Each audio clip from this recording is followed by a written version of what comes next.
Okay, so we're here.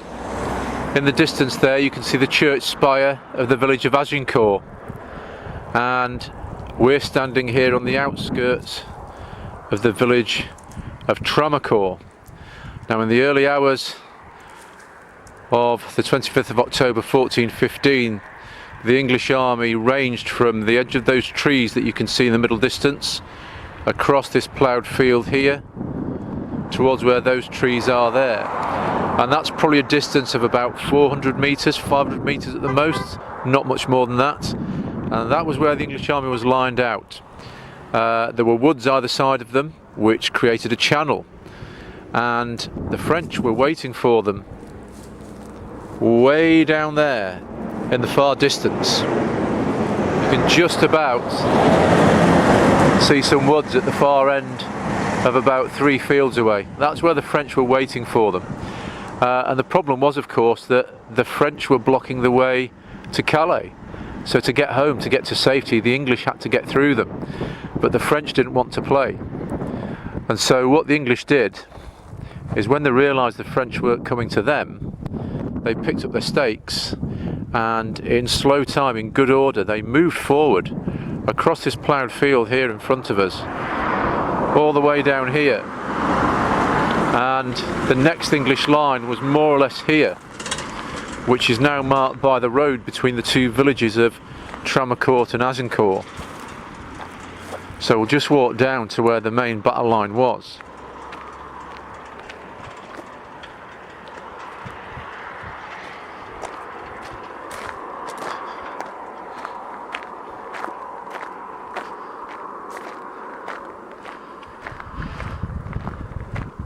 So here we go. This road then essentially marks the front line. This is where it happened. You've got a nice little map here explaining the campaign, which bizarrely is a sort of a larger scale map showing you the whole thing. But this is it now. If you're an English archer or an English man at arms, this is where you're going to spend the day fighting. Lined up just along here, about a 400-500 metre stretch between the two villages. You've got woods over on the right hand side, which I'm led to believe have been cut back slightly from the day. Still quite a lot of forest over in that direction at the other side by Agincourt village. But either way, if you're in the French army across those fields there, and there are thousands of them, tens of thousands of them, and you want to get to the English, then you've got to come down this channel straight towards them. Now, to start off with, the French could afford to just sit there because they were blocking the way. But the advance of the English to within bowshot sort of spurred them to action. And what happened is, we've got some unusual crowd dynamics at play. You've got thousands of French troops all wanting to be in on the glory, all wanting to be on the kill, attempting to crowd their way forward into this narrow gap between the woodland. And here you've got about 5,000 to 6,000 starving, tired, dysentery-ridden English, but full of fight. They couldn't do anything else. If they surrendered, most of them would have been executed, apart from the nobles. The archers certainly would have been tortured and executed.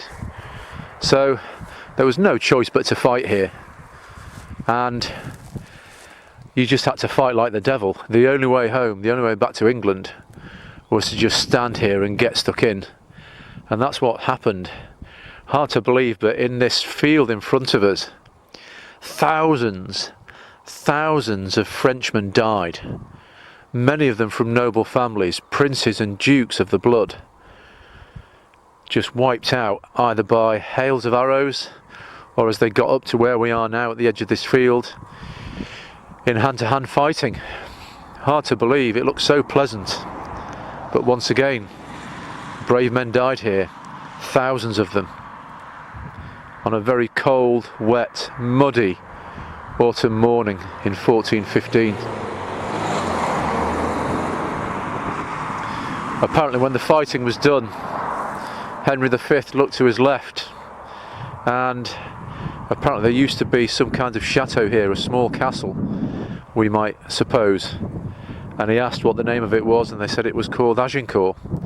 And that's where the name of the battle came from. But this is where it happened, right here. Mad, isn't it? Like a billiard table.